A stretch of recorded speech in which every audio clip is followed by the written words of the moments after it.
here. We're good. You guys go ahead and start your show. All right. We'll start as usual with roll call. President Matthew Clark. Here. Vice President Barbara Dye. Here. Director Jim Blanchard. Here. Director David Seaton. Here. Director Eric Sukumel. Here. General Manager Chuck Deputies at the table, as well as Bill Parkin, our legal counsel, and Julia Pineda, the Assistant General Manager. All right.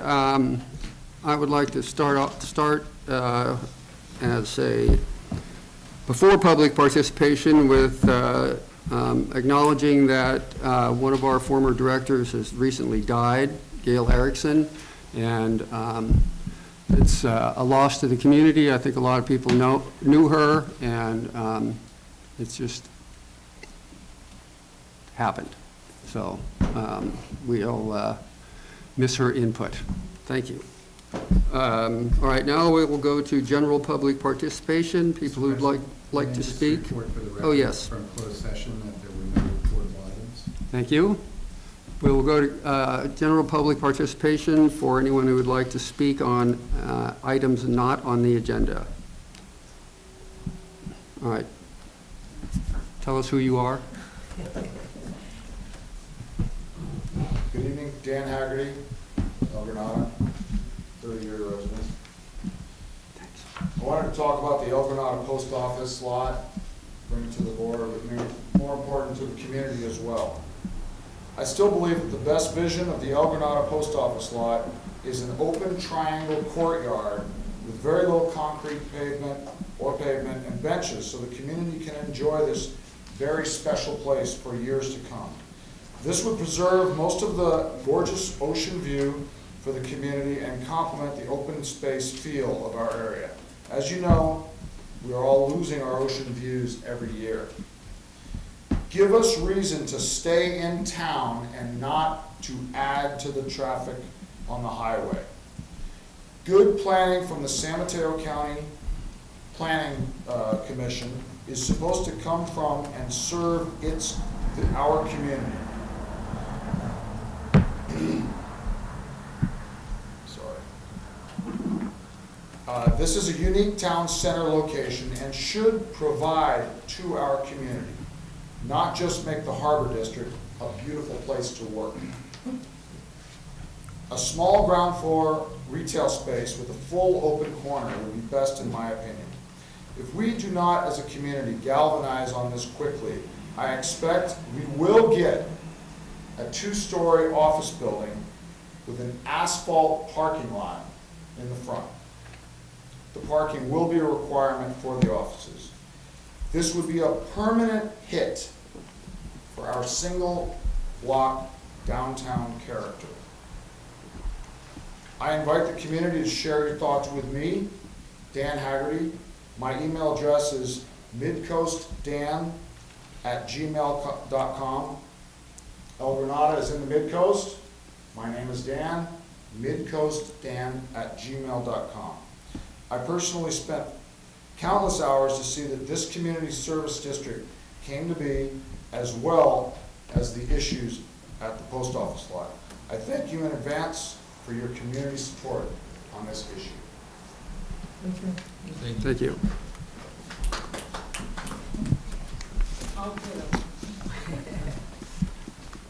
Hi, my name is Chris Porter Gabrielli. I'm the general manager of Recology of the Coast, and I'm here tonight at Delia's request to speak about the garbage can by Surfers Beach. The can during the summer months, which is now June forward, is picked up 6 days a week, twice on Saturdays. The can becomes overloaded mainly because people are putting their household trash in the can. It isn't from the beach. I mean, there are things from the beach, but we found their kitchen cabinets, bicycles, toilets, all as well as bags of household trash that could not possibly have emanated from the beach. We, since the last heat wave, what I've done is spoken to Mike Johnson, who is of the Harbor District, and they will be picking the can up on Sunday. So Sunday the can will be emptied. Delia and I have gone back and forth on discussion on this. Believe me when I tell you that the answer to the problem is not putting a bigger can there. A bigger can just leads to more dumping, and a bigger mess. You could put a debris box there and you'd have an overload. So we are on top of it. We know what the situation is. We are monitoring it with Delia. She's my eyes and has my number and gives me a call. So we're on top of monitoring it. Also, No, continue. Go ahead. Oh, I was just gonna say, if there's, have you seen that the private dumpers, does that pick up during the summer? Or is there just a correlation? Because you would think that would be consistent, and that the reason why we see this huge spike in summer is because that's when we get the huge spike to the beach. So I'm just wondering if that's been studied. the private dumpers are there all the time. It's Yeah. just the addition of the Yeah. stuff from the beach. And if there's an overload, people just love to add to it. Yeah. So we are monitoring it. Recology is on top of it. We will figure out, we're working directly with the district to take care of it, as we are also working with the dog waste cans. We Yeah. figured that what we have right now, we need to get some sort of larger size can. So I had proposed one thing, it really wasn't sufficient, so Delia and I are working on it. And we'd really like to just have a standalone can. It'd be much easier for my guys to pick up too. So Recology would be happy to donate those cans to the district. So we'll be proposing ideas to Delia, and she'll be reviewing them. And then if we come to a meeting of the minds, we'll just go ahead and order them. Yeah, I'm wondering also though, we need to, I mean, I understand maybe the more trash cans isn't the problem, but if you look at it like a place like Santa Cruz, I remember going out there and looking per capita, how many people were out there. They had massive containers, there wasn't, not just containers, trash cans. And then I went and looked at our beach. If you have trash, there's only a few points that you can deposit it. So no wonder people are, because they're not gonna walk a mile and a half to dump their trash. So I'm wondering if we can take a step back and really try and study it and where these trash points are. Even in the sense, there's a lot of people that pick up trash every morning. Where are those routes, so that when they walk up from the beach, maybe there can be containers there, so that it makes them easier to even collect trash. I'm wondering if we could, because it seems to me like this is a constant issue that comes up every. This issue will be placed on a future agenda Yeah, for discussion. in terms of, but, Just so you know. yeah, but I'm just saying that more of the strategic, not just saying we're addressing it and really, and that's providing you, how do we get that? Yeah, this problem came up because we had some complaints about the overflow of people. Yeah, but it comes up every year around this time, and you see it, people are gonna be complaining about it, showing videos of trash flying into the I know, ocean. we just I want you mean, to know that that's, Recology is picking up daily Yeah. except for Sunday, and she has now solved the problem for Sundays with the help from the Harbor District. And then we'll have a more comprehensive discussion about the garbage problem. Yeah. It'll be probably at the next meeting or when after that. Yeah. Discussing. Okay, thank you. May I just add to the discussion that I think we're looking at the problem in a different way. I think if the people bring the trash in, they damn well can bring it out. They shouldn't be looking for a can to dump it, to put it on us, to take it away. And that is what the thinking is now all along the coast side, that pack in, pack out. So I think signage is part of it. I'm Yeah. working on a signage Absolutely. with Pacifica that we can definitely just extend all the way down the coast side. But it's a never-ending situation, and it just seems in this day and age, no one wants to take personal responsibility for anything. It's your problem, so now it's Granada and Recology's problem to take away somebody's trash that they've brought into the beach, and they have the bag to bring it in. Why don't they have the bag to take it out? So there's a lot of different ways to look at it, and you know, I'll be happy to work with you as best as I can. I am working with Delia and Chuck, and we'll come up with a solution. All right. Thank you very much for taking the time to be here tonight, Chris. Thank you. Big meeting. Yeah, it's not all trash. Yeah, I know, thank you. Can I make a point on that? Yeah. Microphone and, Introduce yourself. yeah, you didn't put it in the slip, but I'm going to allow I it. didn't even put it. I'll allow it, yeah. Tom Watson, El Granada. There's only one trash can there at the top of the stairs. I've surfed all over this state. That's not enough. But I do understand her point. Yeah. You go down to Poplar, they have Yeah. dumpsters, and it's hugely impacted. Yeah. And I get that. But we're not polluting our own deal. Yeah. I think we live here. You don't crap where to eat. You know what I mean? And we, with Sea Hugger and all of our programs that we have here, that we want to beautify and clean our own beaches. Yeah. Every time I go walk my dog on the beach, I bring a trash can or a trash bag, and I pick up trash. That's just the way it is. So we are our own advocates of this, but I don't know the true solution of this. Yeah. But one little trash can at the top of the stairs, Yeah. and I've never seen a toilet or anything like that. I've seen a broken boogie board, you know what I mean? Other than that, it's just normal Saturday, Sunday trash, Broken umbrella once in a while. Yeah, I've never seen a toilet or any sort of household garbage, and we're not, and to be honest with you, none of us are gonna dump our trash there. We have the big trash days down there at the parking lot, and I just don't know what the solution is, but I'm making the point is that I don't know what the point is, but, I would like to figure that out, you know what I mean? But it's not, I've never seen household garbage down there, Yeah. ever. Okay, thank you. I have to say that I think we have to just accept the people who deal with garbage 7 days a week know what they're talking about.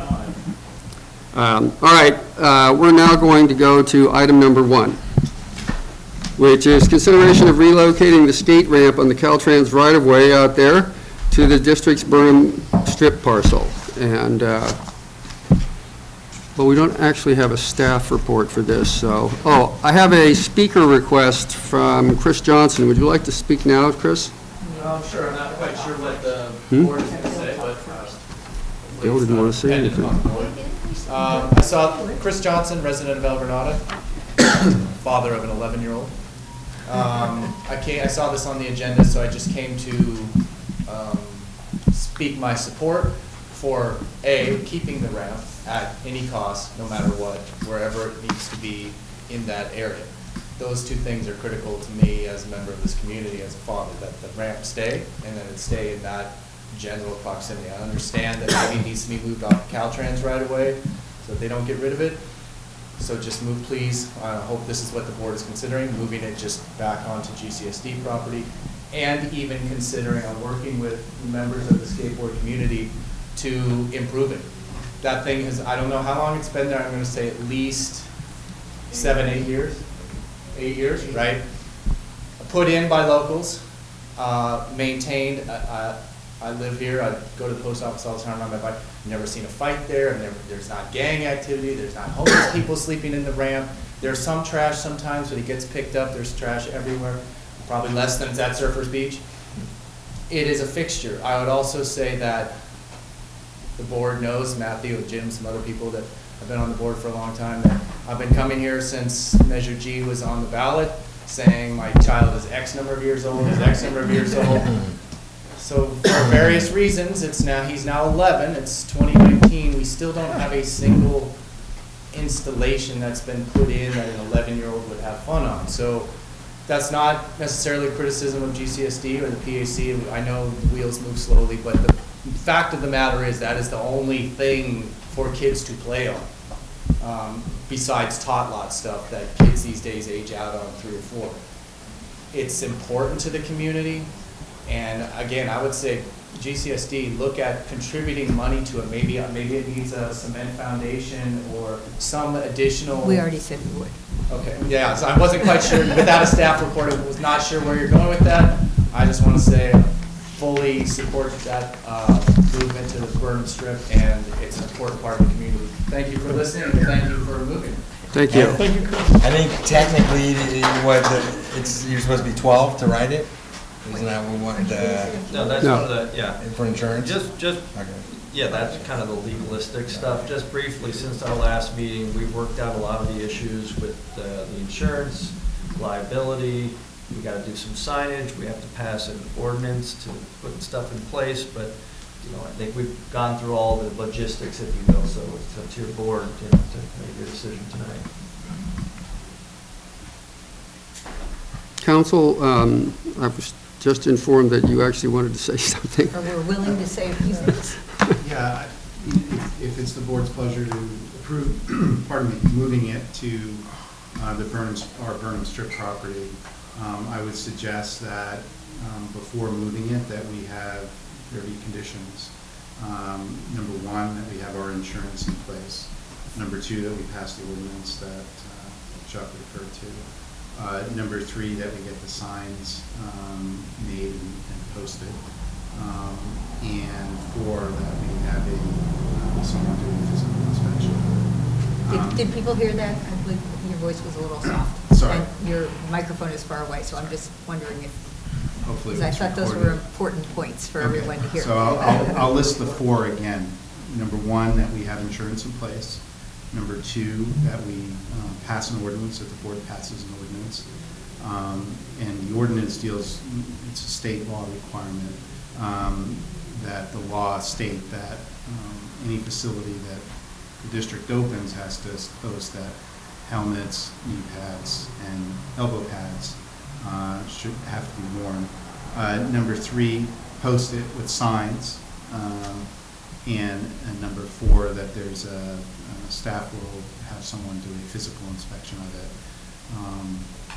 And that's it. And so we're just recommending that before it's moved, that those things be met before it's actually physically moved. How much time will it take us to do the ordinance? Well, the ordinance needs a first read and a second read. So we can have an ordinance ready for July meeting, and then you can have a second reading, call a special meeting for a second reading. And we'll have our insurance in by July 1st. And so it's just a matter of getting signs in place. So shortly after the third week in July, after we meet, best case scenario, if everything moves perfectly. Right. That would be the fastest. That's right. Otherwise, there could be a little bit delays in signage being sent out, Correct. shipped, anything else before. Correct. I think we have a sort of a catch-22 here because the insurance people and the district are interested in having the ramp inspected for structural safety and general safety. But it's my impression from talking to some of the skaters that when they move it, they like to sort of improve it and rebuild it. So I don't think it will do any good to inspect it as it is and where it is. It will have to see what it develops into when it's moved. And it's my understanding that a new surface would be quieter and better for use, and I think that we're prepared to fund that. So we should, I don't know if we need to So, yeah.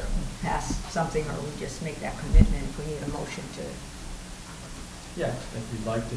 Yeah. Just have staff work with the skate people Get us a cost. yeah. And I'd ask Steve Hawk, who's here, and manages the Tony Hawk Foundation, famous skateboarder, and they do a lot of great things for communities all over the place. And he tells me that there, as far as you know, there's no national or state organization that passes judgment on whether ramps are well-designed, well-built, or safe. However, there are firms that build them, and so we should, I guess, think about contacting some firms, and maybe Steve will give us some names, and have them come and do that for us. And Or look at, or the inspection part of it too, right? If not build it, inspect it. Yeah, the inspection, not build it. Just somebody to come out and inspect it, and that's where, that's where we would step into in terms of meeting those additional, whether punch lists or additional safety requirements, that we would get involved. So if it takes 2 meetings for the ordinance, we're going to have a special meeting. Is there any reason we couldn't have the special meeting before the July meeting, so it wouldn't be July, I'm going to be away for the July meeting. But that we could speed things up by having a meeting in 2 weeks to do the ordinance? First draft of it? No, I mean, we First have to reading? pass it, first reading. Can we do it that fast? I mean, is there any reason we couldn't do it that fast? Yeah. It's a question of getting it drafted? Yeah, we have to draft it, and it's not that complicated, honestly. It's not a big deal, it's just, I just need to get it drafted. Well, we'll endeavor to do that. Okay, We'll I mean, endeavor, yeah. I'm in support of We'll that. I'll expedite come it. to a special meeting. Yeah. We'll expedite it. Yeah. We'll do our best. to Everybody. expedite it. Yeah, it's And the important. meetings just have to be 5 days apart, so it'll be. And then Steve could help provide the templates on the signage and kind of kick that off so that, in terms of just, just a first shot stab at of knowing what we need and then. And we have a person who's done Yeah. some graphic design for us, and she could design, help us do this design, and she works with fabricators, so, that would be one way to get some nice looking signs. So, one less volunteer task, but, however people want to do it. I imagine there are legal standards of what the Yeah, sign has to look exactly. like. So if we gave that information, we could get it done, or that maybe there are other ways. I'm just saying that's a possibility. And it'd be good to make sure we had some local review before we finally, ordered something. Obviously, there's going to be legal requirements for what it would say, but it'd be nice if you guys all took a look at it. Before the item's over, I'd like to comment on something. Pardon? Before the item is over, I'd like to comment on the sign. Okay. I would like to, as well. On the wall back there, right behind you, there are speaker slips. Please fill those out.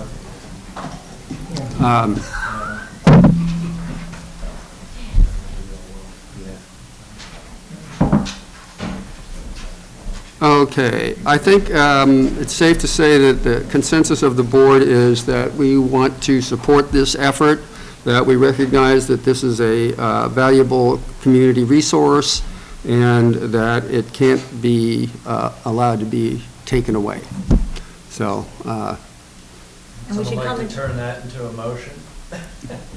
Different than the last one? well, yeah, we had a motion last We had time. one last one, yeah, I guess. that Pretty Support much. it short-term, long-term, and make a financial commitment. Do we need to get, All right. yeah. And on the signs, just before people talk, we're talking about doing the signs that are a requirement for us to get insurance. That's the reason we're talking about Right. doing it. That's the only reason we're talking about, it Yeah. might be nice to have some signs, but the reason for these signs is that we can't get insurance without the signs that are legally required by state law, isn't it? Or Yeah, it's- there's a state statute that deals with, So skate. that's what we're talking about, complying with the requirements of the insurance. We're not talking about coming up with something we think is good. It's a requirement.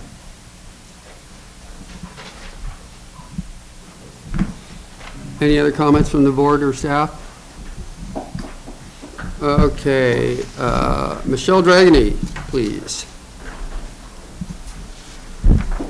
I've been working with skate parks for about 10 10 or 12 years, and the more signs you put up, the more liability you assume.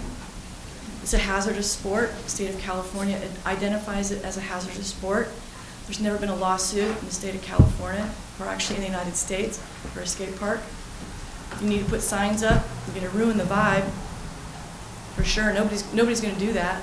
And so now you have an enforcement issue, which you're not gonna be able to enforce unless you've got somebody out there all the time, which increases your liability. So the signage, I think, is a red herring that might actually end up biting you in the butt. In regards to inspections, we have a contractor right here. Casey Green is a UC Berkeley architect who actually helped me build the parks in Half Moon Bay and helped me resheathe that park twice, once with his dad. So all of the skill set is here. You don't need to go out and get it. It's already here. And I know Mid-Coast Parklands has got $6,000 that they would like to give us. We've already talked about that with Matthew, so there's already $6,000 that'll cover the skate light fees. So I think we're really good to go. Michelle, you were involved in the park in Half Moon Bay, and you've been to the ones up and down. Do they not have signs? Not on the one that they had down on Kelly, they did not have signs. They had a couple of really old signs, but by the time I moved in there, they were decrepit and they never replaced them, and they never enforced them. Now, there might be some signs that are on the new park.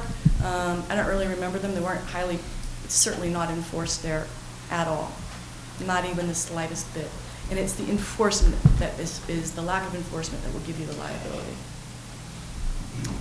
Well, you understand this puts the district in a difficult position, because you're saying the signs would be counterproductive, and our legal opinion is that they're absolutely... Okay, so if you're going to put a sign that says all of these helmets and stuff, do you think these guys are going to wear helmets? So what are you going to do about that?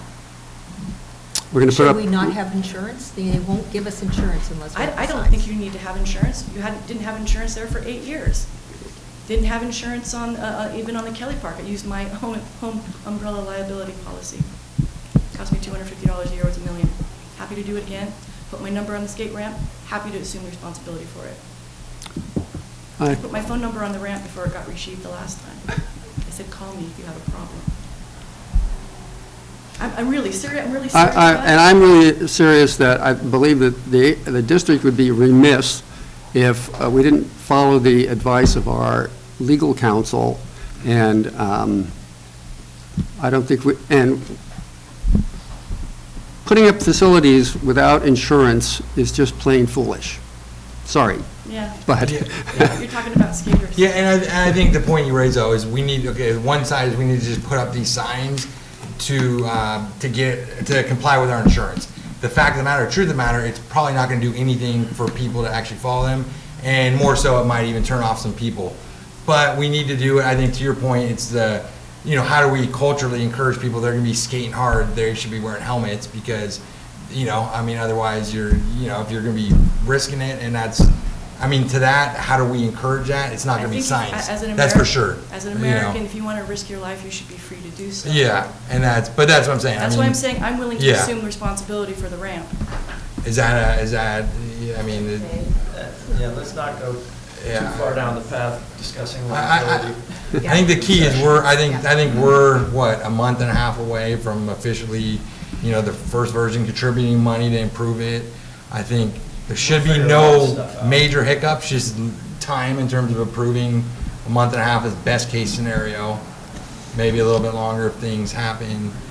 Outside that, it seems like, everyone's supporting it, just the technical details. Moving in the same direction. I think to your point, how do we encourage, we don't want a big accident, and signs aren't going to do anything to address that. That's where, I think to your point, what other ways can we, Let me give you a really clear example of how skate culture works. Yeah. When I opened up the Kelly Park, the very first day, a kid off the half planter, he broke his ankle. He just got out of double wrist cast from a wrestling accident. I looked down at him as I dragged him off onto the grass, and I said, "Is your mother at home?" And he said, "Yes." "Well, I'll save you $1,500 by calling her instead of calling the ambulance." She came, and we did a little, fireman thing into the car and stuff like that. And there was no question that she was going to sue me or anything like that. We just laughed that we had skater kids and that we managed to save $1,500. She called me 3 hours later and said, thank you. Skaters just don't sue. You're making a mountain out of a molehill. So if you're going to put the signs up, hopefully you won't enforce them because you'll really ruin the vibe there. In fact, you'll ruin it completely. So, any other questions? Thanks. Thank you. Dan Haggerty.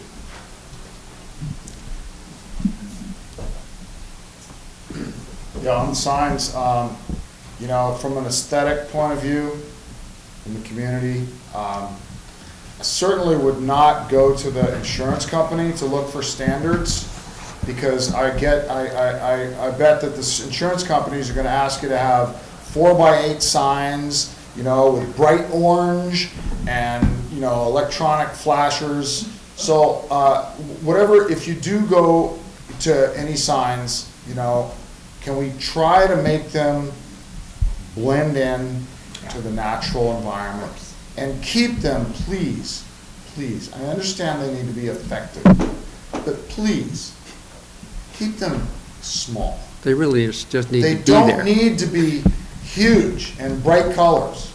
You can have like a tan backing with black letters or whatever, and just keep them small. Okay, I think the last speaker gave some pretty good points. We don't want to kill the vibe. Thank you. We're obliged to follow state standards. Tim or Tom, is it Watson? Yeah. Me again. Tom Watson, El Granada. You know, going back to the whole structural thing, I'm a general contractor. I've been subpoenaed by many courts to look at structural issues and whatnot. And I know amongst our group here, we're willing to look at the structure. I can write a report, gratis, and we will move this thing at our cost. We've remodeled this thing many, many times in its 8-year life. So, and we've never asked for money from my understanding, right? So I think you just leave it to the skaters and us, we'll deal with it. And I'm bonded, insured, everything. I'm just throwing out out to the group. So, there you go. Thank you. Thank you. Yep. Comments? I will have to say that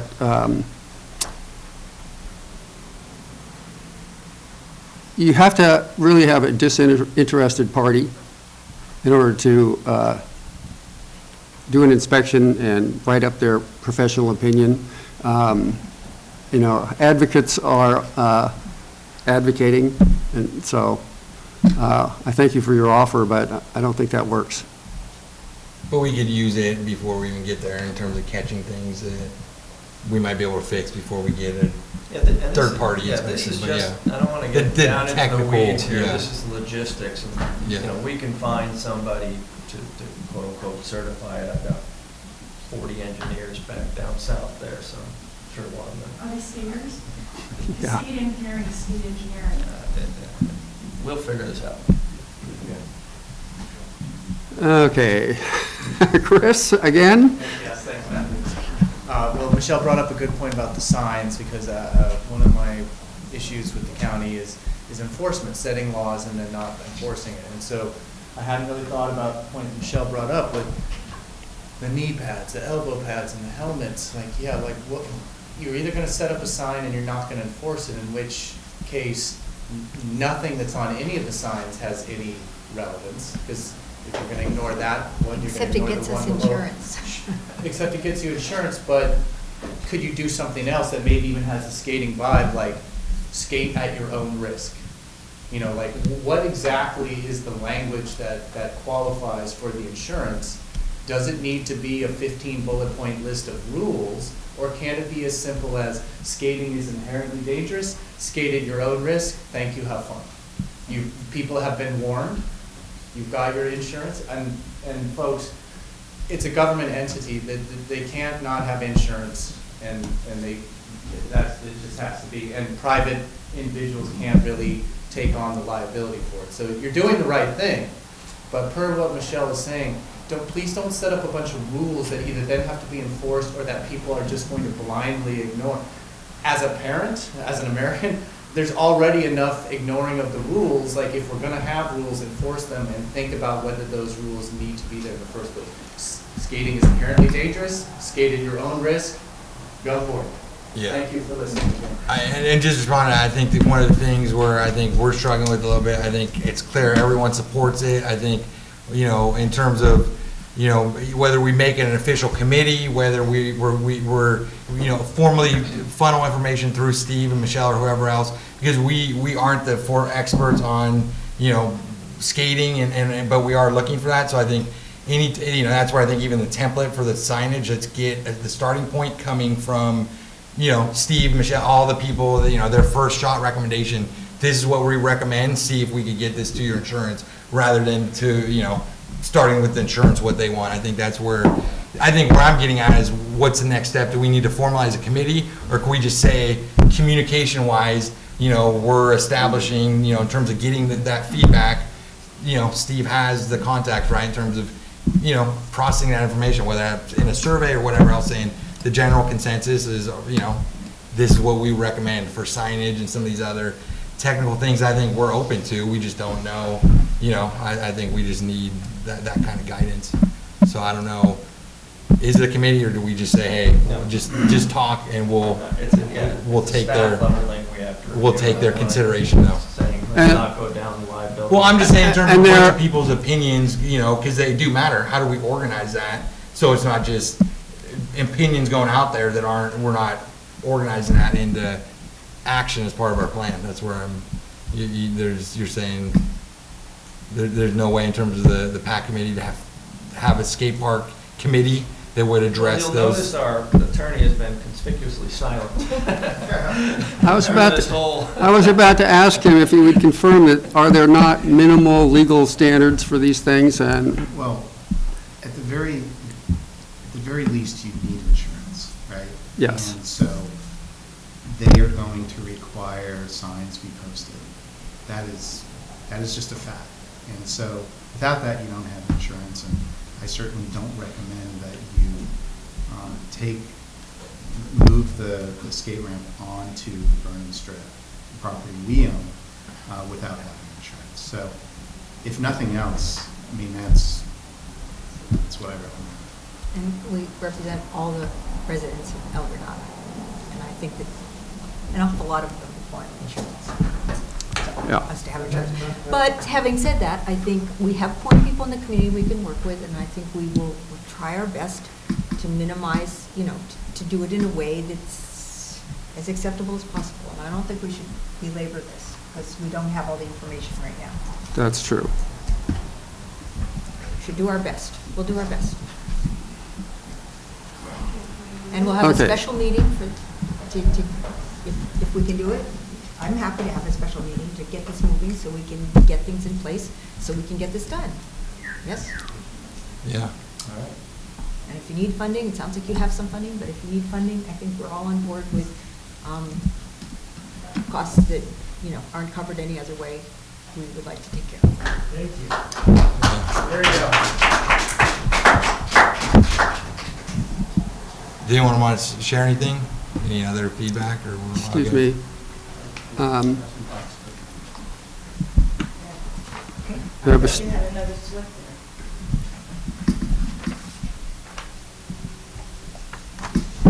Hi, friend, Paula Del Granada.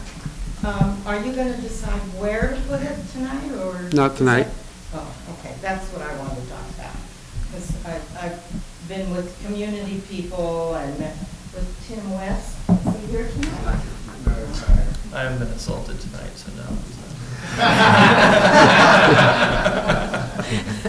And he met with you, I think, after he met with us. So I don't know, we kind of decided to keep it at the south end of the parking lot over, by, I guess it has to be 50 feet from the Willows, although the parking lot has destroyed that whole area, so I don't see why that matters anymore. in this situation. So as close to the willows as possible, and 50 feet, or at the south end of the parking lot. And because aesthetically, the residents can view from our strip that Dan was talking about, if we ever can enjoy it sometime. Thank you, Fran. I think the board is cognizant of that we have to pay attention to the view corridor down Portola, so we'll consider that.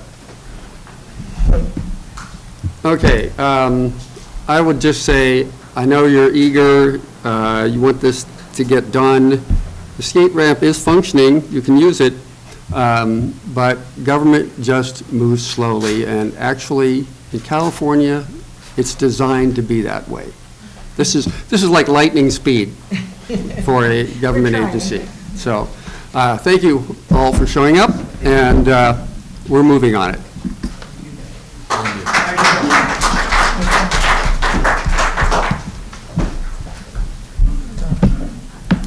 Item number 2, consideration of next steps for planning Burnham Park.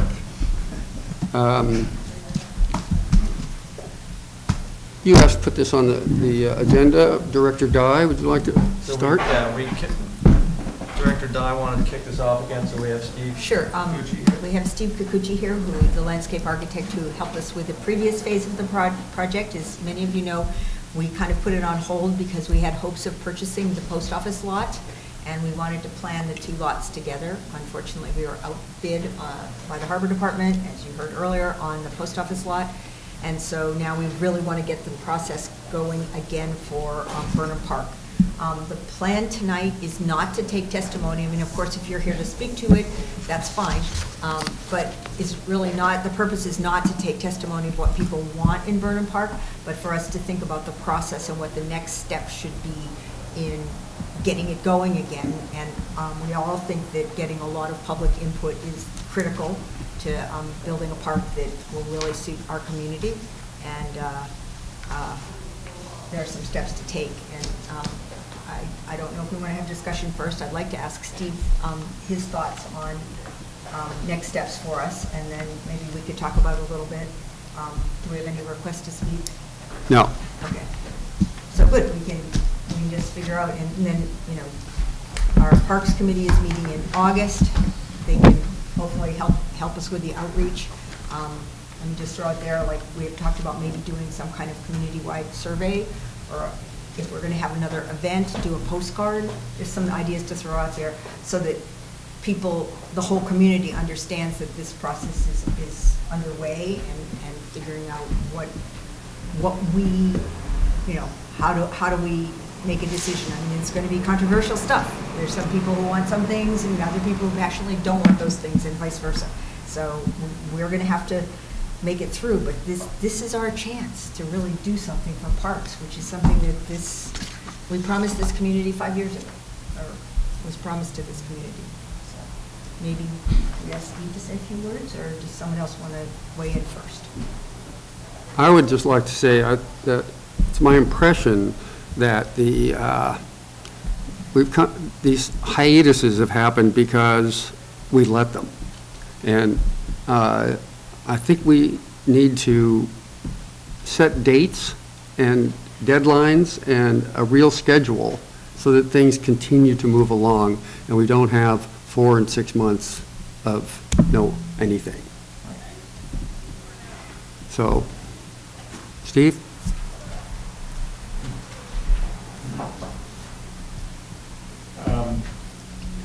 I think where we left off last time. Would you introduce yourself, please? Steve Kikuchi, landscape architect in Half Moon Bay. Thank you. I think where we left off last time is that the board had made the decision to form a subcommittee, and because we did do the survey that was put together took a poll. We had a lot of information on the preferences of the uses for the park, an itemized list of preferences. And there was still some discussion amongst the board as to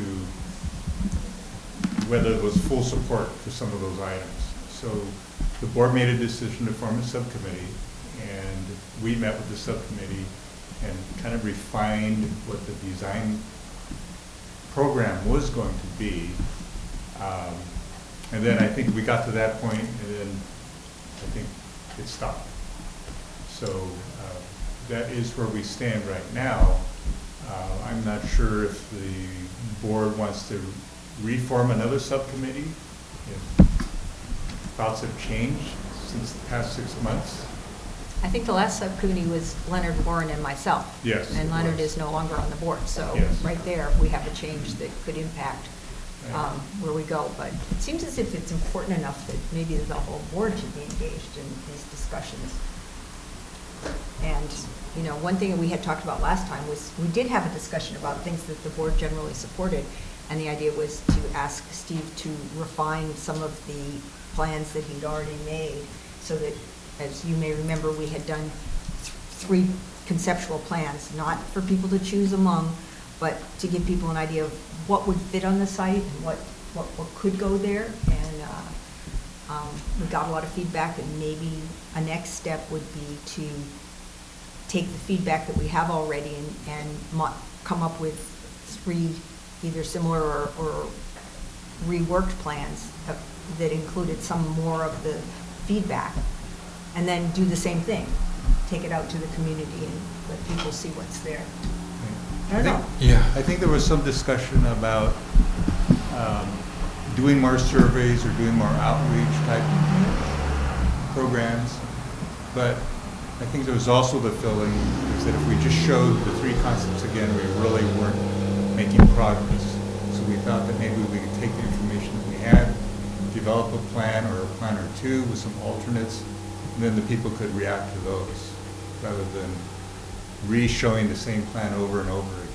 Well, I feel like the biggest thing that's missing, and I feel like we almost promised it was each time we did that, is the, you know, I feel like if nothing else, it just feels good to be a community part, you know, instead of these meetings like this, where we could do it in El Granada School, we do breakout sessions where different people go in groups, however, you know, whether you help us with that or we hire another consultant, where we say, okay, you guys are gonna come up with your plan. You know, I mean, you were there, I felt like it was, you know, the way the county did it, modeling after that. They didn't use any of the information from that. Okay, so that's what we're gonna do a better job though. But still, I'm just saying that process hasn't been done, and I feel like we do owe it to our community in terms of when people went out, the response has been, oh, you know, well, listen, you're gonna have a chance formally to, and I feel like that level of engagement, I wouldn't be satisfied personally, you know, even if I was on the next subcommittee with me and myself, another board member, coming up with I feel like the step back needs to happen is 2 or 3 meetings. I think it needs to be El Granada School.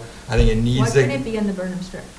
Because I think it I think it needs to be at night, and I think maybe that could be one of them, but I think in terms of, that could be a possibility. I think if the weather and all that complies, you know, we could get the boards and materials and I guess other tables out there, so there could be benches to plan. I think like the one the county did is they cut up the quadrants of different specs of things that could go into your hypothetical, you know, in our case, Burnham Strip, and then let each breakout group say, you know, this is what we present. Some of the group members thought that it was a bad idea, but you know, this is our team's plan, and we have, you know, and I think just that collaboration, I feel like I need that process to happen, or I don't feel satisfied. Yeah, that's a common practice used in a lot of community design. It's called a charrette. Yeah. Where people get involved in the community, you break off into groups.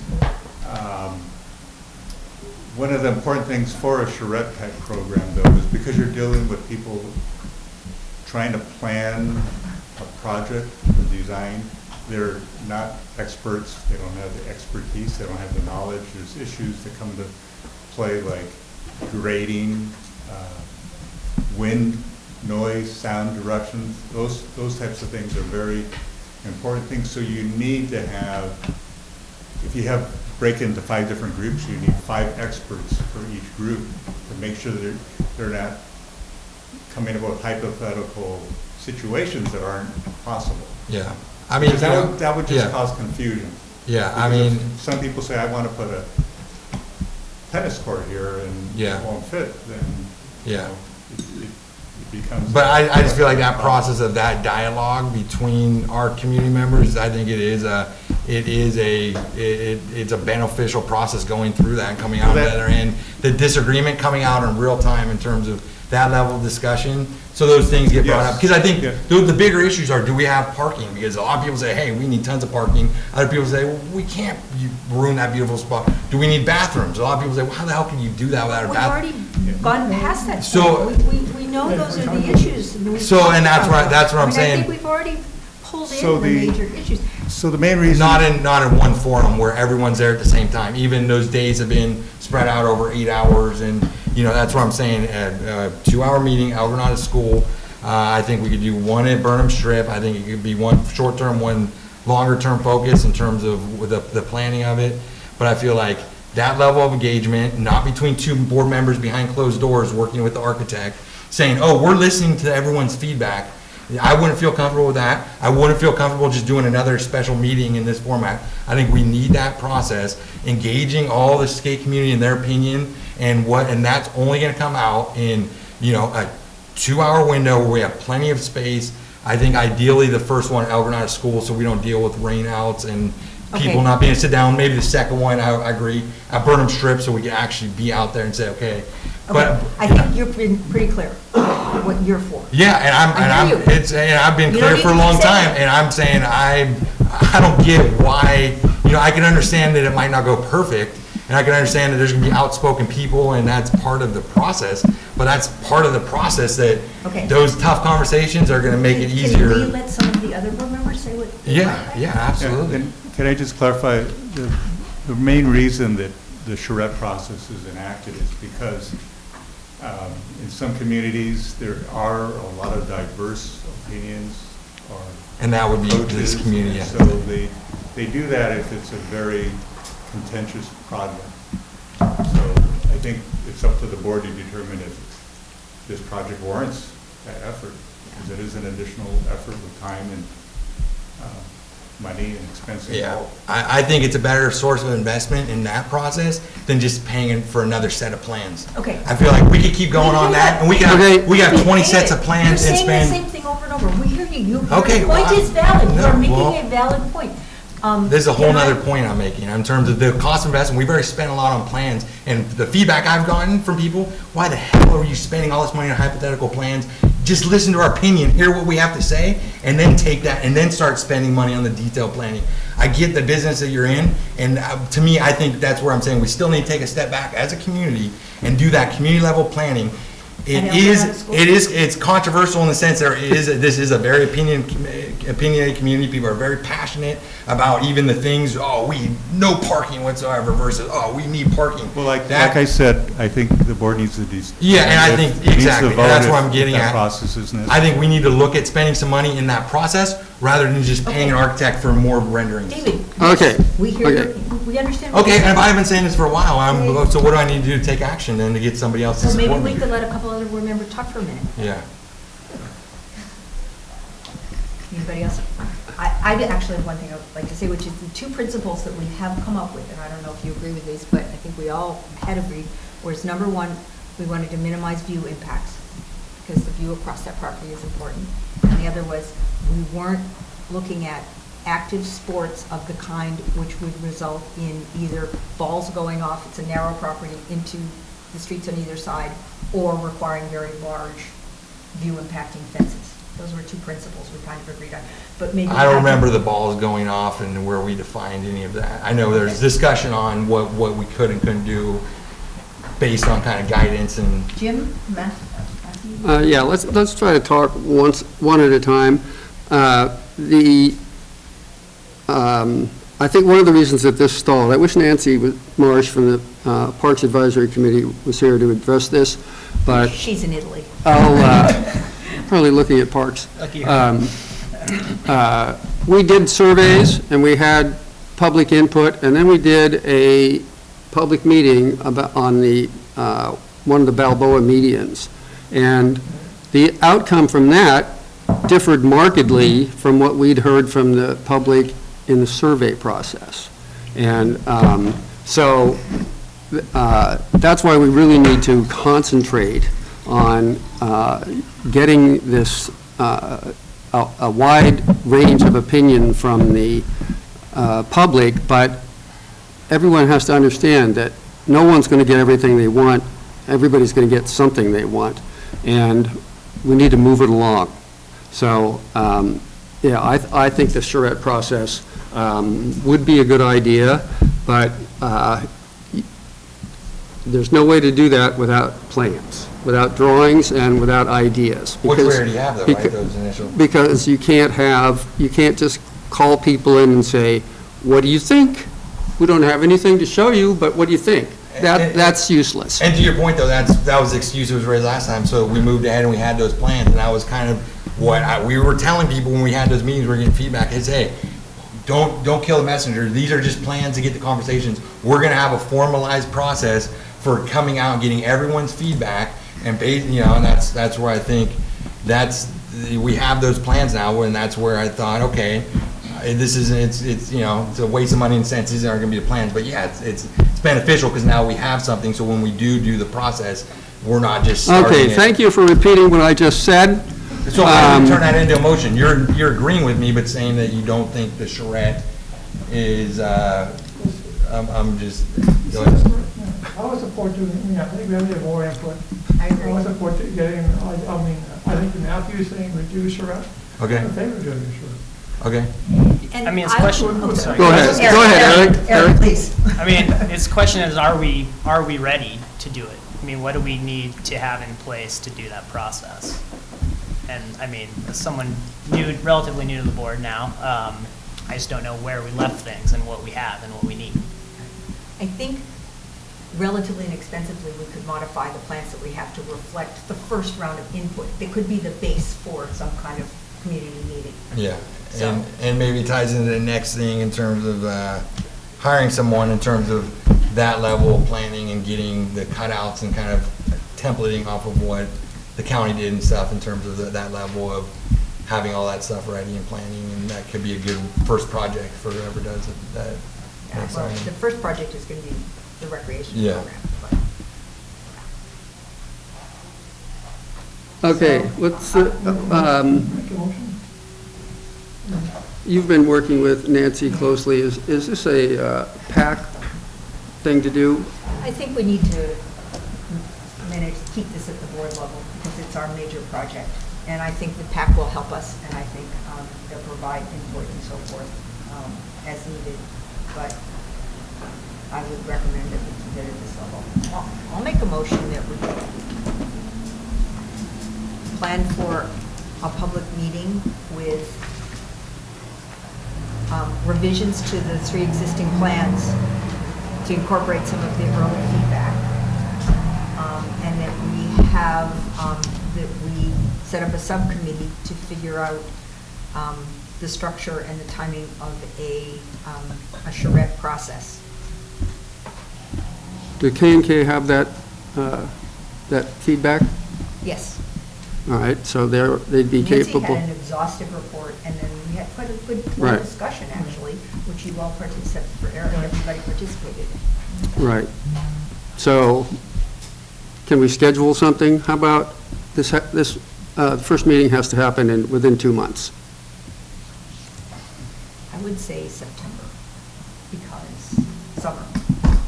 But yeah, and maybe we plan 2 or 3. I kind of like the idea of one at El Granada School, the next one outside of Burnham Strip, and then maybe a third one to be determined based on how those go, at the very end, but at least. Well, I mean, I think it's more important to set one and then work back to get a schedule to actually make it happen. Yeah. I What do agree. people think I agree. about summer? September is better Yeah. because kids will be back in school, vacations will be over, people will Before be in the end of town. September, we said that. September's when I go on vacation. But, sure, all right, yeah. And I think, Delia, you've done research previously about arranging with the school to get the multipurpose room? We've used it in the past, it's been quite a while, but you have to submit a form and just make sure that they're available on the day, that we want it. And there is a small fee, but I can submit a form if we have a, proposed date. And is there enough binding left in our contract to revise the plans, Steve? I mean, we're not talking major revisions, but I think a subcommittee could look at what the board discussed and input. Are you asking if we have a contract to Yeah. do? No, actually, we provided some services in advance that we haven't billed for, so we would need we would have to talk about defining the scope of work and how much time and all that. Well, I think you could work I that have out some with. discretion. Yeah, I think we can work that out. We definitely, I know you're here tonight pro bono, which we really appreciate, so. Would we like to try to pick a date tonight? Why don't we look at some options and And I've decide just the next- circulate next an email. meeting? Yeah. Okay. Who replaced Lennon on the committee? Well, so Barbara made her motion, which was plan for a public meeting with revised plans, set up a subcommittee, and set up a charrette. And no one seconded. I'll second.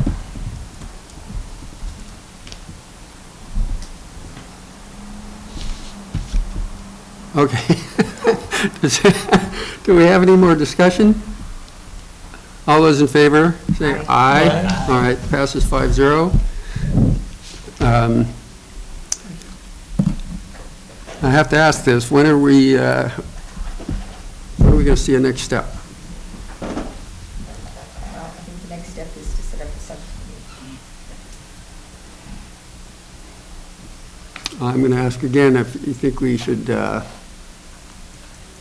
include anyone or maybe more than one person from the Parks Advisory Sure. Committee. I think that would be great. Okay. You'd like to stay on this Yes. subcommittee? Do we have another volunteer? Yeah, I mean, I'd like to be on it. I think if I'm on it, I'm not going to argue with myself, so it's going to be. And you got to have somebody to argue with. All right. I'm okay with that. So that's part one of the motion. What else can we do? That was it. When is Everything else, Nancy, we're do you know gonna when Nancy's back from Yes, her sojourn? Tuesday, I think, next week. Oh, that's a short vacation. Well, she's been gone for a while. All right, I think that's good. This is exciting. Yes. We're getting Okay. it going again, everybody. We should be happy. And thank you, Steve. And you'll work, you and Chuck, you'll work with Steve on his contract. What is Shaman? And let's make sure, David, you have all the reports and stuff. Yeah. And actually, I'm not sure, Eric, you would have had it also. Let's do I had sent some information to Delia that didn't make it into the agenda. I have all the reports. Yeah, can you resend all the reports to all of us Yeah, or maybe a shared. and to Steve? So we all have the most recent feedback from the community that we would work from. I just want to make mention that when the board approved the past priorities, the Burnham strip was not a priority for RAP, so it's not on the priority list. Right, which is why I said we should Except keep it at the yeah. board, but we But it- might ask for their help because Right, they're a and it could- huge potential help to us to make sure we keep the community Right, involved. and you can certainly modify amend Right. priorities as we have. And Matthew, can we jump to item 4, that Scott Holmes is here? If you don't mind. Oh, Okay. Oh, sorry. Is someone here? Oh, you can do that, sorry. Yes. Let's not jump to number 4. No, you can. Is it long? It should be rubber stamp. Okay, then. All right, we will reorder the agenda and go to item number 4, consideration of Class 3 mainline extension permit to serve 2 APNs for the Big Wave LLC project, associated resolution, which we have a draft of, and joint subdivision improvement agreement. So our engineer previously approved the actual design of the main line, and we're just waiting on the county's approval, so we've got the county's approval, so the board has to approve this as well. And we're just approving that our engineer said the plans were okay. Yes. This is not a discretionary approval about the project No, in any it's way not. whatsoever. What do you mean discretionary approval of the project? This has, we're not in any way saying yes or no to the project. We're saying that This is just an engineering approval of We the are- sewer main line. in we are Fairport accepting Road. that our engineer said the plans that were submitted are acceptable. Meets the standard. Right? Yes. Yes. Okay, well, we are going to have input from two people who are interested in this project. Who wants to go first? Jeff? Hi, my name is Stephen St. Marie, and I am on the board of directors of Big Wave Project, the nonprofit part of the Big Wave Project, and I'm very much looking forward to this vote tonight because we're hoping to go forward, and this is one of the steps that needs to be done. Thank you very much. Thank you. And next, Jeff Peck.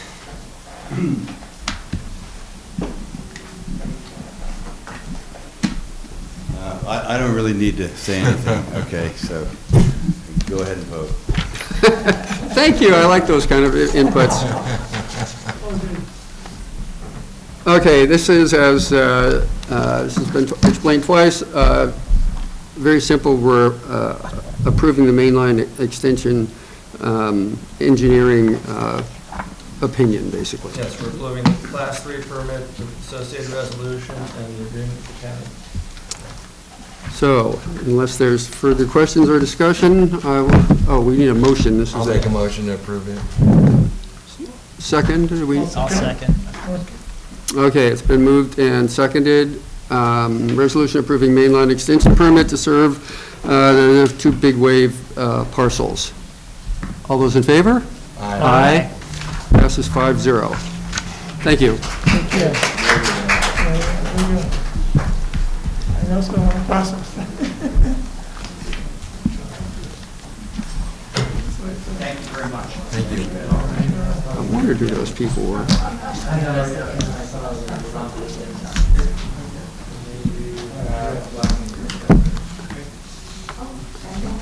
All right, moving backward. We're going to item number 3, consideration of funding and hiring a summer recreation program coordinator. And we have committee report, I believe. Well, I'm very pleased, Eric and I interviewed the 3 candidates and are pleased to make a recommendation tonight that we hire Claudia, I've gone blank on your last name. Marshall. Should be easy. We would like to modify the name of the position and call it the Recreation Program Coordinator, because even though it was set up as a temporary program, we would like to, keep the flexibility to continue. And she has a lot of enthusiasm for the project, a lot of skills that will be very helpful to us. She's also an artist, which I think is nice. And we look forward to having somebody else to help us keep the recreation program going and assist with other parks matters. So I don't know if we could have her come up and introduce herself, if people have questions. Would you like to do that? Sorry, I would sure like Claudia.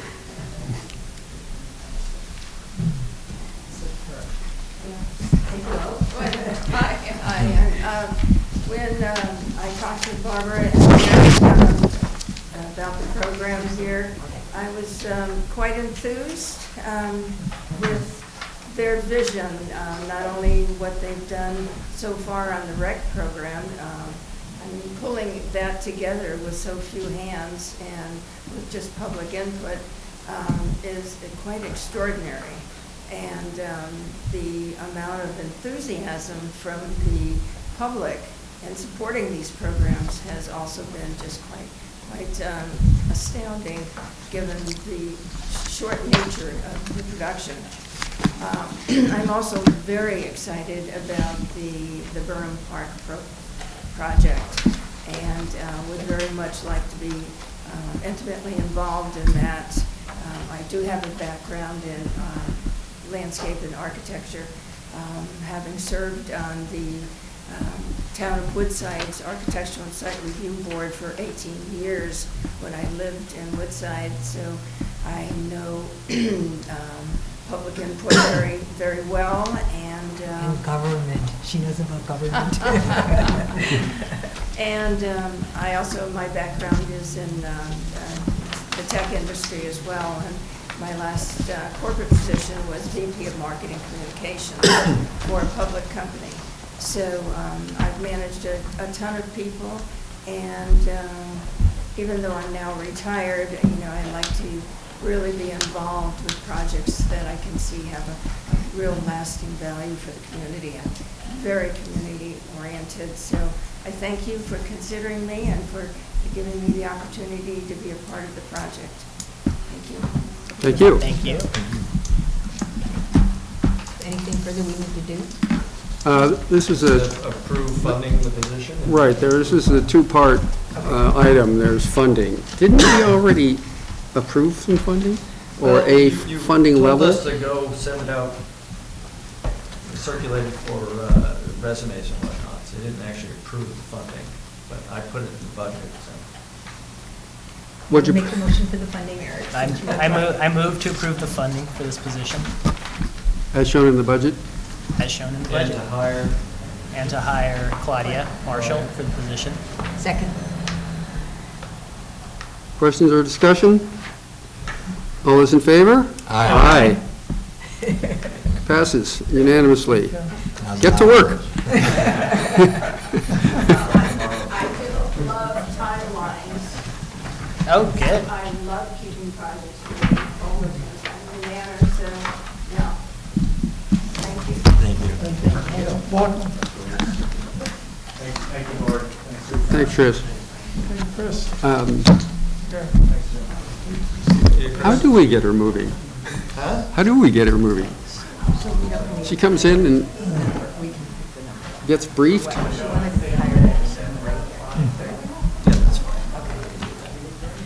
It's built into a contractor agreement, because there was no speaking of.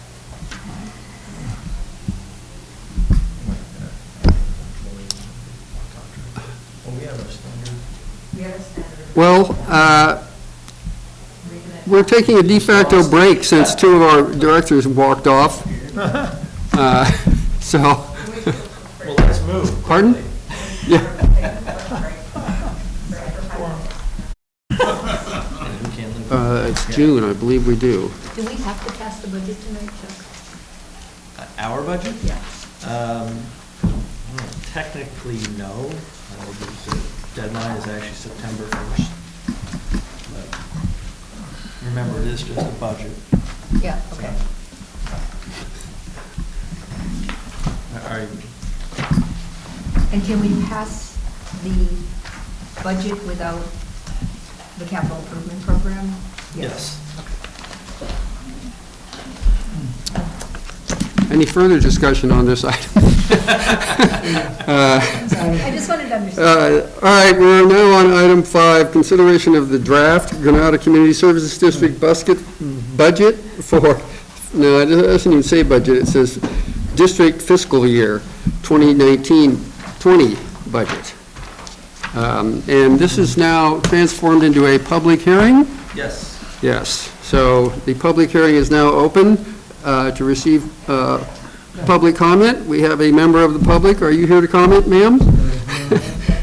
All right, I'm going to close the public hearing, and now... The only changes from last month are the collections budget. So as you'll remember, Sam had approved the collections budget. I don't know how deep I want to get into this one, but it's on later on. But yes, Sam approved circulating the collections budget back at the March meeting, at their March meeting, with only Granada and Montera involved. That made no sense to anybody. It got circulated to us. Now at Sam's June meeting, they reapproved the budget, this time with Half Moon Bay's revenue shown in there. They increased the costs to magically match the revenue they got. So I've changed that collections number from a placeholder of $240,000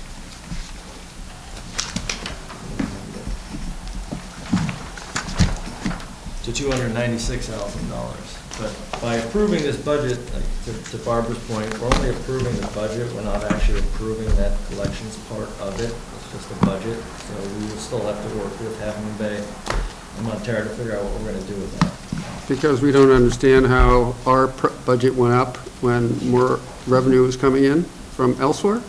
Because they added expenses, exactly. that matched $176,000. So. But no staff. But no staff, and I had a conversation with Beverly before she left, asking her, is the staffing going to be the same with just Montero and Granada, as it would be with all 3 agencies? And she said, yes, it's 3 staff members and 1 mechanic. So the whole thing doesn't make sense, but. Well, I think so. If anyone saw the SAM meeting, I tried to fight into this issue, and I was told, take it or leave it. Literally, I was told, take it or leave it. This is the only contract you get, and you can't say anything about it, just take it or leave it. Seriously, that's what she said. Those words exactly. Did you vote no? Well, then John Dowdy got up and said that they would work out the issues. So And I had spoken to John Dowdy from Halfmoon Bay as well before that. But I'm. Because we traded emails. I said, this doesn't make any sense, and he wrote back, no, it doesn't, but we'll figure that out later. And I was also told that SAM didn't need GCSD's approval in order to pass it. It wasn't like the regular budget where we have to approve it before they can approve their budget. So. Yes, technically they can approve whatever they want. Yeah. If we don't approve it. So I voted yes, No but effect. with major reservations after getting beat up. Okay. So anyway, that's the big change in the budget from last May in our GCSD budget. So, and I also added an additional $15,000 or $20,000 in the parks side to fund the position that your board just approved. Great. Do we have a motion? Would anyone? I can't do that. Would anyone like to approve this budget? I move to approve the budget. Okay, we have a motion and a second. You don't have to do this, but I'm going to call the question. All those in favor, say aye. Aye. Are there any nays? Passed. 5-0. Jim. Thank you. Okay, item number 6, consideration of draft 6-year sewer mainline replacement capital improvement program for fiscal year 2019-2020 to 2024/25. And that was my first question. This is titled in red, a draft. Do you anticipate any meaningful changes? Well, that's John Rayner's red draft, not mine, but I don't anticipate many major changes. So this is based upon my meetings over the course of the past, 8 months with John Rayner and his crew at Kennedy Jenks.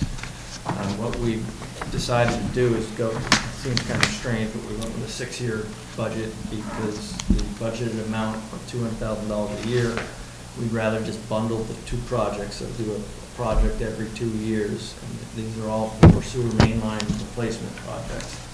So we're targeting what I'll call the hot spots, which are the worst conditioned sewers in the district, as well as the 1920 sewers. I had a conversation with Barbara, and I think she'd like a little more time to look at this. So we can I would like to certainly- meet, is there a chance we could talk to Kennedy Jenks? Absolutely. That's what I would like to do, to understand this, because this is a lot of money, and to me, the numbers aren't quite matching up. Like, project 1 here is $743,000 for a 2 years of work under summary of projects. I thought it was gonna be $400,000, and I also have questions about the estimates of costs, and then we didn't get the full spreadsheets here until tonight, so I was trying to figure that out. I don't know, I actually have some experience with sewer stuff, and I found this, I would like more time to review it and talk to somebody about it and Yeah, understand the and difference. that's my fault, because what I was trying to keep this moving along, and I didn't have time to talk to John Rayner at length, because he was on vacation, actually, so I probably, quite honestly, should not have put it in here a little bit half-baked, so I agree with Barbara. Is everybody else Yeah, totally totally. happy with it, or I just? No, yeah, more time, anytime I think it comes in that late. It's a great document, I just wish I was seen sooner before.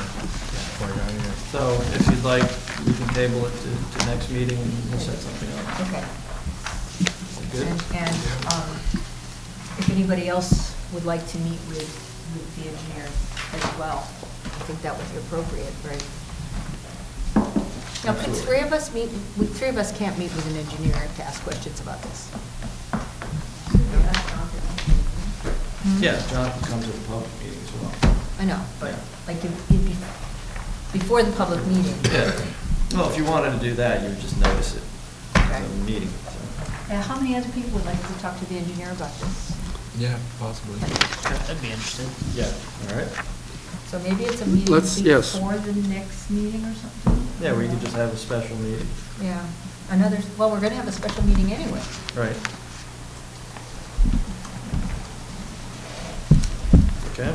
Okay, yeah, I was thinking they were bundled together because there was a comment in the first paragraph under budget district and unit costs in which he says $200,000 is considered a small project. It does not allow district to take advantage of the economies of scale associated with a larger project. And my question is, I've heard this economy of scale thing a lot. And is there any kind of percentage or dollar figure that we can give on And what's interesting, when you're doing close to 4 times as much as $200,000? What's the scale of savings by? I don't think it's quite a lot, quite honestly. Yeah. I just don't, because, you know, you're replacing sewer pipes in the ground. It's not like you've got staging costs and setup costs for a really big project and whatnot. And it's not like all the lines which you can see on the maps aren't all contiguous. They're all kind of about, so. Yeah, and it's not like a cost per foot drops. Right. Yeah. Okay, this is tabled until, Chuck, are you going to, next month, are you going to contact John? Yeah. About this? Okay, great. Busy month. Item 7, consideration of draft sewer authority Midcoast side fiscal year 2019-2020 contract collections budget and associated resolution. Okay, so this is the item I just explained in my GCSD budget. So I don't know where to go, as often happens with some of the stuff at SAM. I don't think we have to pass this budget tonight. So the SAM board, like I said before, did pass this budget with Montera, Granada, and Half Moon Bay in it at their June 10th meeting. If we don't pass this budget, it doesn't have any real immediate effect. By the terms of the agreement, theoretically, Sam could tell us, hey, didn't pass the budget, so, you know, we're giving you 120 days notice to kick you out of the group, if you will, but I don't think that's gonna happen. I've talked to John Dowdy at Half Moon Bay and Clemens, and we're both all committed to try and figure this thing out and get a coherent budget together. So probably recommend that your board take no action on this tonight, and we'll figure it out in the next coming month. Do we have a motion to that effect? I'll move that. Okay, I think that's pretty easy. We just didn't do anything. Yes. Yeah. So, item number 8 is consideration of sewer authority Midcoast side report. Have any questions or comments on that? Well, I went to one of the meetings that happened, and a special that was for hiring the interim general manager, and an offer was made to the applicant, and he subsequently dropped out, and he was the only applicant, so that hasn't happened. That's my report. So they reopened the position then? Well, Kitchen has taken over. Okay. He is acting. Yeah, the SAM engineer. Yeah, he's now acting GM. Yeah, but that is a good question. Is Sam going to re-advertise the position? It's a tough sell, but. I don't think they actually ever did it. advertise it. I think they just asked around because they were looking for contract people. But he's acting, so there's gonna be a form process where they would formally say, okay, They actually appointed him as acting.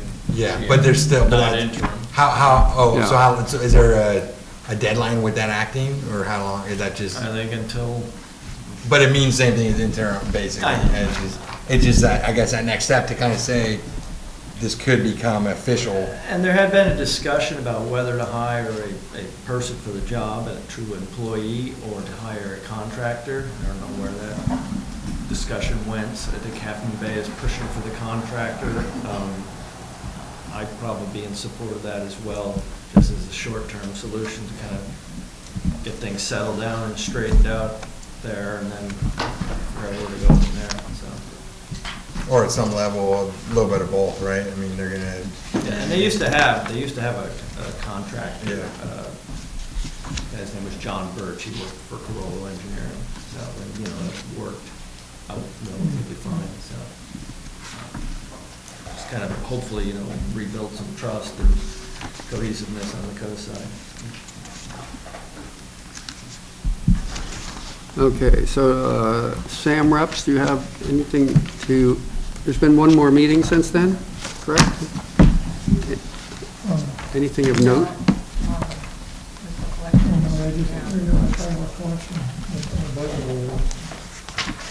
Nothing else. I mean, it seems that the issue with this interim, the applicant, who seemed fantastic, like just perfect, relates to pension issues related to the California Public Employee Retirement System. So, which is really a shame, because he seemed enthusiastic about the job and he seemed incredibly well qualified. Yeah.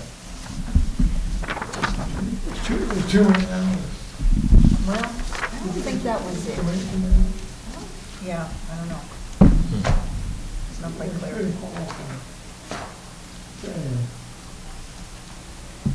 It's fine, we can move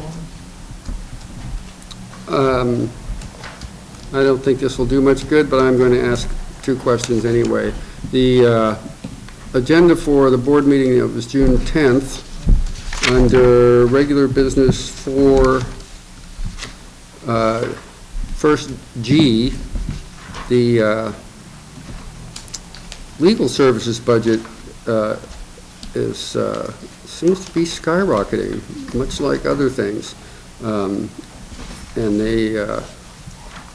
you were asked to increase the authorized amount by $50,000 for a total contract amount not to exceed $340,000, and I assume that's an annual. That's a lot. Yep. I think the contract was due to expire, so the increase is for extending the contract for 6 months. I think they have been circulating for a new attorney, and have had no applicants. So, and part of this, there's been some other lawsuits that they've had to deal with. In particular, is the name, that other lawsuit. And some other confidential matters that they've had to have legal representation for. So, would you agree with that, Jim? Yes. All right. And the next item is H, authorize acting general manager to execute a purchase order to FKC for rotary drum thickener in an amount not to exceed $195,000. And my only question is, does anybody know what rotary drum thickener is and does? I was hoping it would be Chuck. I do, actually. Okay. All right. Well, actually, I'm not sure exactly how it works, but I have to say that ever since I got my first tour of SAM, they keep talking about how much they want a rotary drum thickener, and they wanted it from the beginning of SAM's building, and how important it is, and how it's going to save them water. And what it does is it thickens the sludge so that they have makes all their other equipment, you can be more technical in a second, more efficient, and they have less to go to the landfill. Is that correct? Less volume. Still the same. It improves the process more than anything, because at the end of the day, the sludge that comes out of the, at the back end of the plant. I have to keep going. You didn't say rear end, so. It is dried by a belt filter press. So as I understand it, that it improves their process somehow because. They're all excited about it, is all I Yeah. can say. You know, it's kind of neat when you have people with equipment like that, that they really feel like it's gonna help. Nothing like a bunch of engineers and some I think it gets, sludge I mean, I think sticking it gets the water, I think it gets more Yeah. water out in their process now, so that then when it goes to the thickener, it's got less water it's got to deal with. So efficiency, I think, more than anything. Yeah. So adding more stuff lessens the volume. No, it's more, it's going into the, it's drier when it goes into the You're last taking step of out the water. process. So they So have if to you, get if rid you, of less yeah. water. So the volume stays the If you same in change the your- If you change thickener. your solids content Take the water from, out of this thing, straight over. if you change your end solids content from 15% to 18%, that doesn't sound like a lot, but because When you're paying landfilling it, disposable, it's huge. Yeah. it's weight, yeah, so you're getting some of that water out, So, some kind of, I actually made that motion because I had heard how excited they, you know, it's just. Well, I had a demo. it's some kind of miracle Just driven substance. demo, and then, Yeah. You saw it? Yeah. No, they had mentioned they had a demo of it. Yeah. They tested it out. They showed you the demo? No, Oh. they had tested it out this demo. Yeah, I just, yeah, the term was not familiar to me, and I had never heard of it, and now I know why, because they should have had it all along, and now they do. so. Next meeting, we'll discuss muffin monsters. Okay, consent agenda. Let's see. Does anyone want to discuss any of these items?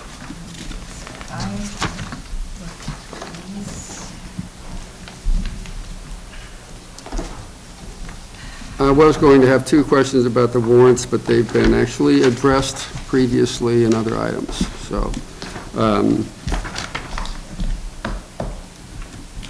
The consent agenda is item 9, approve the May 16th, 2019 GCSD meeting minutes. Item 10, approve June 2019 warrants.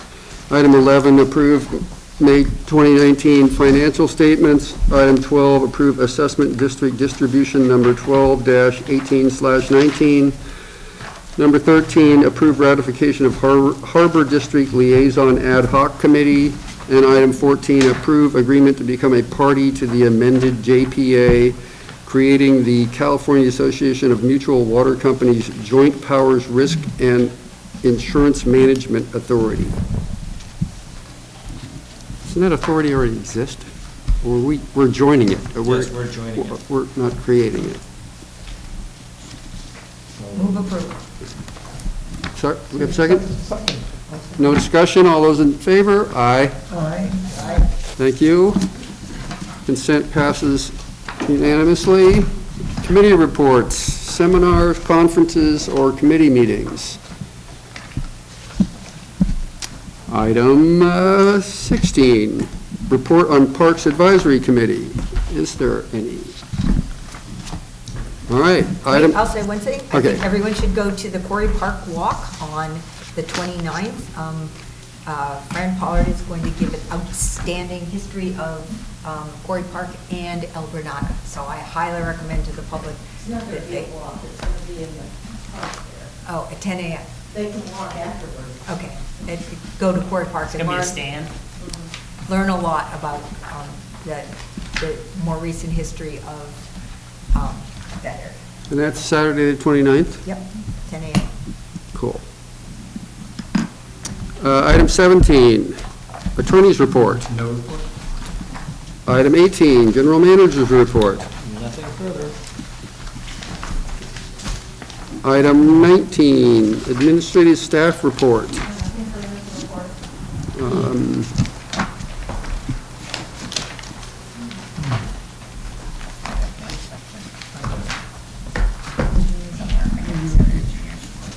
Oh, okay.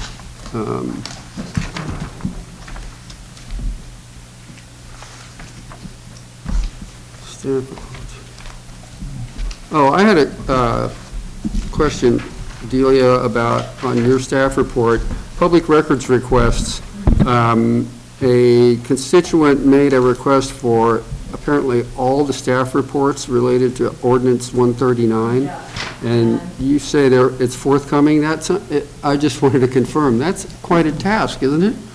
It is, unfortunately, because our electronic packets only go, and paper packets only go back so far, so we're going to meet the 10-day deadline, and I'm having to pull the staff reports out of different files that we have for Ordinance 139 related. And yeah, technically, the 10-day deadline is to respond to them. Yeah. No. Oh, I haven't responded to No, my point is you could tell them it will take another 20 days. I realize that. So she's having to dig around in the pump station? No, we would have all of that. Oh, good. And their reasonable costs can be charged, right? She actually took it upon herself to pull, because I gave her the ordinances themselves that have the date that they were adopted, she can look at that date and go to the online packets and pull the staff reports on them. But there were some missing because they were earlier and those packets were not online. So those are the online. It's a fairly limited amount of stuff that we have to pull. She did a lot of good stuff. What's 139? That was very nice. It wasn't superseded by 153? There were several. I gave her, there were a number of ordinances, all of them, I gave her every single ordinance that was adopted related to the original ones. It's about substandard laws and only getting reviewed twice a year, because I talked to her about it. I bumped into her. You bumped into Judy? Yeah. And I said, what's that all about? That's what she told me. Yeah, it's the variance process. I have one question on the general manager's report or the engineer's report, somewhere in there. Anything new on the wet weather storage project and timing? Nothing. I've not heard a peep from Sam. And I will point out yet again, they still don't have an easement. So. Okay. So when someone goes to start digging, and we tell them you can't because you don't have an easement, this should not be a surprise to anybody. I actually heard from Colin. Did you? Yeah, so he asked, do you want me to film? Because he asked again, because I sent him an email. And he asked again whether or not, but your agenda packet says this is almost final or whatever, however we style it. And so that was what adopted all of these filling blanks and adding exhibits. And, I missed that email, the first version. He sent that email, hey, what about that? He says, today or yesterday, he said, what about this email? Oh, yeah.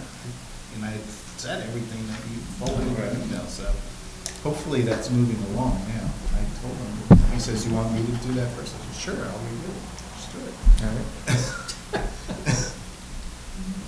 So hopefully. Good. Maybe they will have an easement. So they'll wait till it rains a lot, then start construction. Okay, item 20, the engineer's report, and it's too bad John isn't here because these would be questions for him, but his second paragraph is blah, blah, the county notified GCSD expects to begin construction of the project, that's the replacement of the existing pedestrian bridge over Medio Creek, in late summer or early fall. However, subsequent discussions have moved back construction for another year. And my question is, how and when will we know when they're going to actually move on this? Chuck, do you know anything about that? No. You're talking about the Medio Creek crossing one? Yeah. No, the counties, because we have to take our temporary 2-inch force main off and reroute it, which means hang it in the air, I guess, right? Well, we've got two ways. We can hang it in the air or we can send it east. I guess that direction is up to a manhole at the corner of, Manholes are generally in the middle of the street. How do you do that? We have to. Choice. You do a little trench. Yeah, we did a little trench along the side. Okay, I have another question under the Naples Beach Project, Phase 2.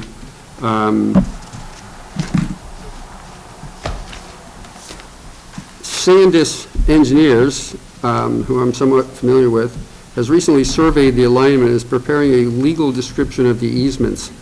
Why didn't KJ do this? What, did we hire Sandus to do this? Yeah, because I don't think they have a surveying on KJ. Oh, they used to. That's who they always use, Sandus. Oh, okay. Like I said, I know that slightly. I won't say more.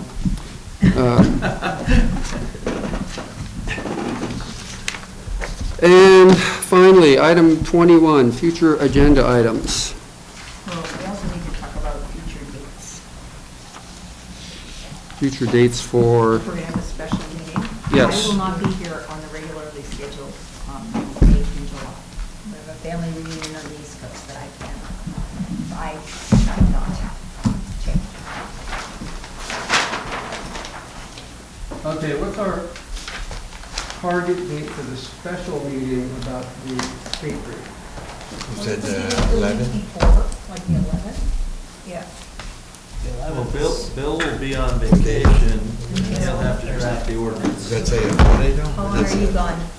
What does that say in red?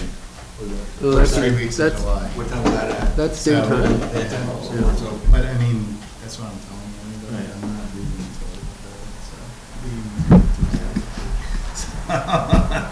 Okay, knock out an ordinance. No, we're gonna try to knock out. I guess the key is, does it make more sense to order a third meeting and do that, and then hold the special meeting afterwards, in between the following regular scheduled meeting, rather than rushing to do it on the 11th? Would it make sense to do the first draft on the 18th, part of our regular scheduled meeting, and then we could do a special meeting 2 weeks later? Do we have to publish our ordinances each one? We have to publish them after the second reading, within 15 days. I mean, what's your call? What's more realistic to you, to have that before or after the next meeting in terms of giving you time? Well, obviously after. Yeah. But, you know, I know this is urgent for you, so, I mean, we'll try to get something, it's not a complicated Yeah. ordinance. I'm just wondering if we have it after, it might prevent a situation where we get to our regular scheduled meeting in July and we're like, oh, we're gonna have to schedule one more meeting for this, you know, for tying up things. Or maybe if we hold that special meeting either the 25th or the 1st or the 8th of August, then we could use that. Well, as- I mean, the other thing is we've got to get the signs and Yeah. all of that taken care of. So, Yeah. you know, that can all happen while Bonnie doing can the help with that. ordinance. So things can be ready even though the ordinance is in place. It's Okay. just, so I mean, even if we did it, the special meeting a week after the regular meeting, Pearl, my associate, will be at the regular meeting. Okay. She can handle that. And then do the second meeting afterwards. Are you back by the 25th, Barbara? Yep. I'm out. but You're out? Well done, yeah. Do all we need, needs we need three, right? How about the So- 11th? It'll be a rubber I mean, is the stamp. 11th doable? I mean, we did, these people are, Well, I mean, Yeah, I mean, if it's doable, then we can do that. I don't think, can everybody make the 11th? Yeah, I can. I'm not sure whether, Bill, did you say the 11th could be doable for the ordinance? well, I won't be around, but I know. I can make sure that the ordinance is, you know, in order before I leave. So, I mean, that's doable. So it's up to you, but I mean, Yeah. if, you know, you still gotta get all these other things lined up. Yeah. So, you know, I'm just raising it, are we trying to force something that, Yeah, you know. I'll take a week or two. So maybe we It's not like hold. they're not skating on it. Yeah. Caltrans comes in and swipes it up. I mean, as long as Caltrans is ignoring it, which All right. I'm guessing, since we responded to them, they'll probably just go back to ignoring it. Right. 1 week, one way or the other, is probably not a big deal. Well, let's see what Bill turns out and play it by ear. Right? We don't need to agree on the, I guess now we have dates in mind, you know. we'll I need mean, to if agree the on that. special meeting's the 11th or the 25th, how much notice do we need to? Yeah. 24 hours. Okay, so either one seems to We'll know work. by, Yeah. if we're ready on the 10th, we can Yeah. schedule it then. If not, we'll. Is there an issue with ordinances and regular I was meetings? just gonna bring that up. Yeah. I think there is. I was just gonna say that. Or Both or ordinances can only be introduced at regular? There you I go. kind of remember actually scheduling a Yeah. special regular meeting at the beginning of the year so we could do an ordinance. Well, is that the second reading then, where we pass it? Second reading, well, you pass it the first one, that's the first reading. The second reading, it goes into effect 15 days after, or 30 Do days after. both have to be regularly scheduled? It might be. Okay, well, if that's. Well, let's find that out. That'll answer our question. It's funny how I thought that was just before we were saying it. Yeah. Talking about it, it's like. Right, because they changed the ordinance process 6 or 7 years ago Good job to that. to mirror county. Okay, future agenda items. Does anyone else have anything to say? So Steve, you can see I added the composting, that Director Guy had asked, and, Yeah, and I'd like to clarify. I'm not just wanting to talk about composting, it's just that we passed a 10-year agreement with Recology, and they raised rates and so forth, and I just thought it would be good to have, once in a while, a report as to what's going on. You know, there's a lot of changes in terms of recycling going on. We could ask the question about composting, so it's not, I don't want a whole agenda item about composting. I just think that once a year, we should have a brief report from Recology. They should tell us how much they raised their rates and why. Because they give us a report, but I don't remember seeing it. And it just seemed like something maybe we should, once a year. Yeah, and I think as part of the other discussion too, there's definitely a lot of conversation needs to take place between us and them in terms of, you know, us figuring out a better plan for trash cans, some of these other things. It seems like there's problems that we gotta work with them on finding those solutions. So you I want think to if that could be part of change, that same the discussion. title of that? Yeah, can you just change it to a report from Recology? I did that. Yeah, report from Recology, that's all I want Okay. for. And if, you know, composting may be one of the things that we talk about, but. Okay, I also added a review of laterals on there, which, it was requested at the last meeting. Chuck, is it possible to couple the lateral policy with next month's discussion of the CIP? Well, not really. Well, laterals are costing us a lot of money, and, Well, yeah, and there's other issues there too, not just the money, because we keep having this thing at the regional board, says, hey, you're taking care of it, so de facto it's yours, which it isn't. I don't want that line. That's almost a bigger issue, that's equal an issue. so you prefer to keep those separate? It doesn't matter. CIP. We can bundle them or keep it separate. Okay, and I'm going to keep pushing to get an architectural engineer to go look at the old firehouse and get permission from the fire. That's on me, I didn't follow Dave Warren. I love that idea, I think that's great. And I don't think, I don't want to wait till December to do this. So can we slot that in sometime before December? What's the name of the real estate agent that you've been talking to? Dave Warden.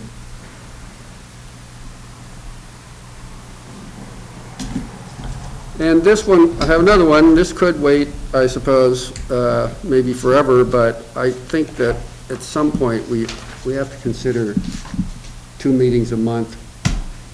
We need to, these agendas, are, 21 items is a lot on an agenda, and if we could have a Parks and Rec meeting and a separate sewer meeting, I think it would be more productive and probably easier. So I don't know how people feel about it. I don't relish the idea, actually, but I think it's going to be necessary, because as we move into toward actual action on Parks and Rec, those items will become more important and lengthier. I agree with you. I think whether some get canceled, or we only do one in December, one in January, where I think we could kind of strategically plan it, but yeah, I think. Well, Montara Sure. schedules Yeah. 2 a month, and then you just cancel one if they don't Yeah, have any. so maybe we just go with that. Yeah. What's it take to change that? We have to change, We have to change our resolution or policy or something like that. yeah. Well, could we put that on next month's agenda? Sounds like we have, that idea has support. Yeah. How complicated is it to call into a meeting? You have to find a public place or something? and- You have to post Yeah. there. You have to post there, it has to be on our agenda, listed where you are, and then it has to be accessible to the public. Yeah, so if you're, Well, that's the legal thing. In the real world, if you're in Hawaii, I'm pretty sure no one's looking in here. Yeah, North Carolina, I don't think Right, so. North Carolina. but you have to take a picture of the posting you have outside your hotel room that says the meeting's going on. I actually had a client director who actually, I can't remember where they were, but they were far away, we were staying in a hotel, and they set up a meeting room to have it, and someone showed up. And I told him, I said, I have never heard that. Oh, wow. Oh, my Yeah. gosh. Yeah, but yeah, if you're there doing it on your cell phone, you also have to post the phone numbers, right?